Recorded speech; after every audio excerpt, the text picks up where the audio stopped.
Now we shall go for a very important problem in Z transform.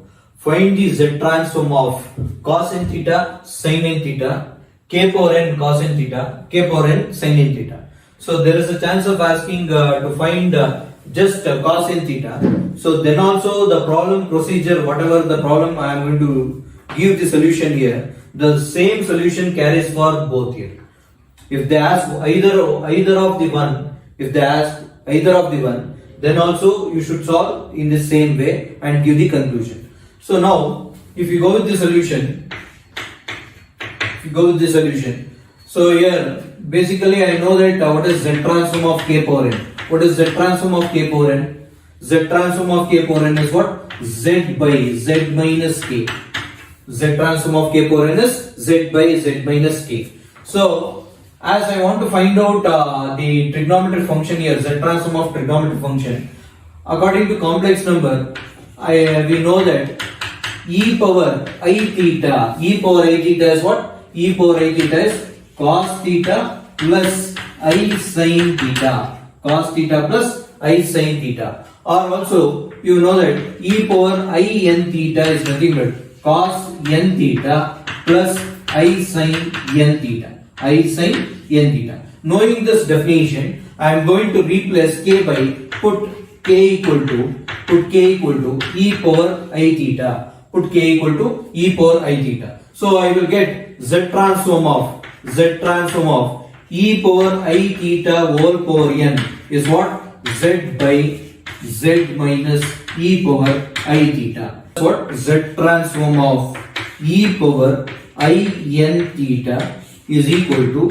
Z by Z minus e power I theta.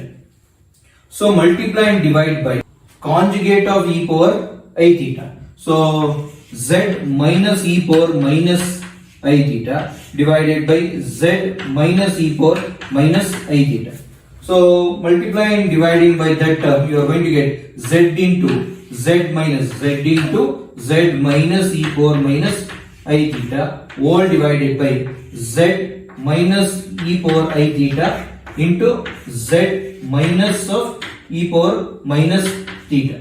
So the numerator will be of the form now Z into Z minus of cos theta. This is what we are going to apply e power I theta expansion. E power I theta can be written as cos theta plus I sin theta. Instead of I theta, we have minus I theta, that can be written as cos theta minus I sin theta. Cos theta minus I sin theta all divided by. So now expanding the denominator here, Z into Z, it is Z square.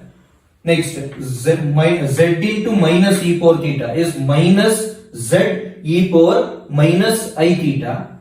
Next, if you expand this minus Z, if you multiply these two, it will be minus Z e power I theta, right? So I will take out minus Z as common. You are left out with what? E power I theta. Here, as we are taking minus Z common, so I are left out with plus e power minus I theta. Again, multiply these two, minus into minus plus e power I theta into e power minus I theta. Bases are same. Add the powers. E power I theta minus I theta. I theta minus I theta get cancelled. Therefore, e power 0 is what? 1. E power 0 is what? 1. Now simplifying this, what you are going to get? It is Z into Z, Z square, Z into Z, Z square minus Z cos theta minus into minus plus Z Z sin theta all divided by Z square minus Z into, I should know the simplification of this. What is e power I theta? E power I theta plus e power minus I theta is nothing but cos theta plus I sin theta. Cos theta plus I sin theta plus e power minus I theta is what? You are going to just replace plus by minus sign. You are going to get cos theta minus I sin theta. Therefore, I sin theta get cancelled. You are left out with 2 cos theta. So, which is equal to 2 cos theta plus 1. Therefore, it is nothing but what? Z square minus Z cos theta. This is the real part plus I Z sin theta divided by Z square minus 2Z cos theta plus 1. So this is nothing but what?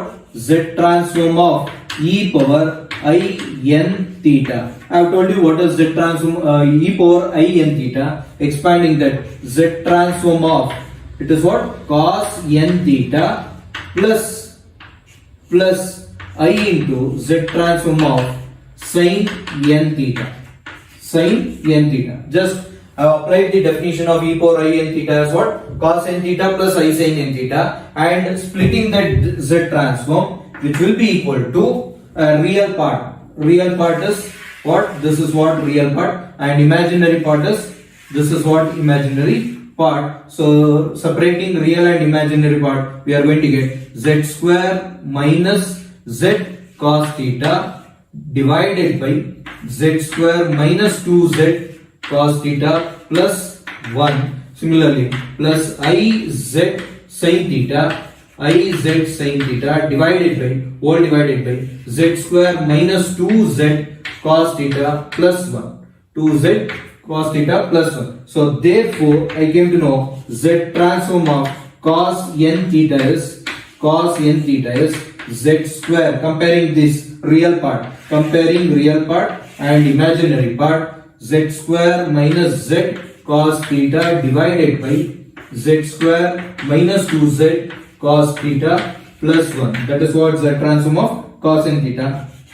Z transform of sin n theta is Z sin theta divided by Z square minus 2Z cos theta plus 1. This is the required Z transform of cos n theta and sin n theta. Yet to find k power n cos n theta, k power n sin n theta. How to find k power n cos n theta? Just replace z by k in this expression. Similarly, replace z by k in this expression to get z transform of k power n cos n theta and z transform of k power n sin n theta. So now to find this k power n cos n theta, so we know that z transform of k power n un is nothing but what? It will be a function of z by k. So therefore, z transform of k power n into cos n theta. So already I know what is z transform of cos n theta. Just replace z by k Fourier. So if I replace the value, I am going to get z square by k square minus z by k cos theta whole divided by z square by k square minus 2z by k cos theta plus 1. So simplifying this, taking LCM in the numerator and denominator. So it is both numerator and denominator is LCM is k square. So k square get cancelled. So you are left out with z square minus kz cos theta whole divided by z square minus 2kz cos theta plus k square as we have taken LCM. This is what z transform of k power n cos n theta. Similarly, z transform of k power n sin n theta is, we can write down directly, that is k replacing z by k here. So therefore LCM is k square in the denominator. It becomes kz sin theta divided by z square minus 2kz cos theta plus k square. This is the required solution for k power n cos n theta and z transform of k power n sin n theta for the required question.